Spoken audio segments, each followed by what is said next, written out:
की छानपैकी हे टोमॅटो शिजलेला आहे, तुम्ही बघू शकता इथे। टोमॅटो शिजल्यानंतर तुम्ही याला थंड करून मिक्सर जारमध्ये पण घालू शकता, नाही तर अशा मॅशरने मॅश पण करू शकता। तर मॅश केल्यावर छान पण वाटतं, जास्त सॉफ्ट पण आणि थोडेसे याच्यावर थोडेसे मोठेसे वगैरे पाहिजे होते आपल्याला टोमॅटोचे।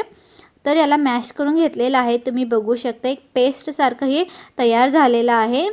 अगर तुम्हाला मॅश नाही करायचं आहे, मिक्सरला घालायचं आहे, तर तुम्ही थंड करून मिक्सर जारमध्ये ग्राइंड करून घेऊ शकता। आणि जे खायचं चमचा असते त्या चमचाभर मी इथे लाल तिखट घातलेलं आहे। तर लाल तिखट घातल्यानंतर याला मिक्स करून घेऊया। तुम्ही बघू शकता छानपैकी घट्ट होत आहे आपलं जे आपण पेस्ट तयार केलेला आहे। आता हे छानपैकी घट्ट झाल्यानंतर मी इथे भात बनवले होते, तर भात घालत आहे। आज आपण टोमॅटो भात बनवत आहे।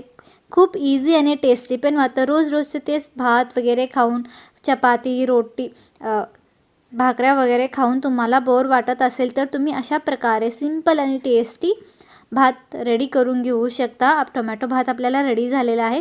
तुम्ही याला अशा प्रकारे पण खाऊ शकता, नाही तर याच्यामध्ये थोडंसं तडका पण देऊ शकता फोडणी। तर मी इथे एक तडका पॅन ठेवलेला आहे, याच्यामध्ये 2 टेबलस्पून एवढं तेल घातलेलं आहे। तेल घातल्यानंतर थोडेसे आपण जिरा आणि 1 टीस्पून एवढं मोहरी पण घातलेलं आहे आणि 2 ते 3 आपण इथे लाल मिरची आणि थोडीशी कढीपत्ता आणि इथे मी मटर घेतलेला आहे। मटर ऑप्शनल आहे, पाहिजे असेल तर घाला, नाही तर स्किप पण करू शकता। तर मटर घातल्यानंतर तुम्ही गॅस एकदम लोमध्ये ठेवून घालायचा आहे। त्यानंतर थोडंसं आपण इथे कोथिंबीर पण बारीक कट करून घेतलेला आहे। आता आपला फोडणी तयार झालेला आहे, तुम्ही बघू शकता इथे छानपैकी फोडणी तयार झाल्यानंतर गॅसला बंद करूया आणि आता ही फोडणी आपण इथे टोमॅटो भातमध्ये घालूया आणि मिक्स करून घेऊया।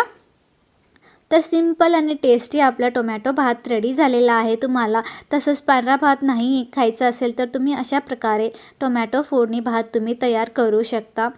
जर तुम्हाला आमटी वगैरे खायचा नसेल, तर भात तसंच खायचं कसं विचार करत असेल, तर तुम्ही अशा प्रकारे बनवू शकता। मुलांना पण लंच बॉक्समध्ये पण देऊ शकता, नाहीतर नाश्त्याला पण देऊ शकता, रात्रीच्या खाण्याला पण तुम्ही इथे बनवू शकता। खूप सिंपल आणि टेस्टी आपला टोमॅटो राईस रेडी झालेला आहे। व्हिडिओ पसंत आला असेल तर तुम्ही लाईक करा, शेअर करा आणि आमच्या चॅनलला आत्तापर्यंत सबस्क्राईब नाही करून घेतलं तर सबस्क्राईब करा, कारण अशा प्रकारे सिंपल आणि टेस्टी रेसिपी तुम्हाला मिळतील। आणि हे रेसिपी तुम्हाला कसं वाटलं ते पण कमेंट करा आणि तुम्ही पण घरात याला ट्राय करा आणि कसं वाटलं ते पण तुम्ही कमेंट बॉक्समध्ये कमेंट करून सांगू शकता। तर चला अशाच प्रकारे पुढच्या व्हिडिओमध्ये तोपर्यंत तुम्हा सर्वांना खूप खूप धन्यवाद आणि नमस्कार।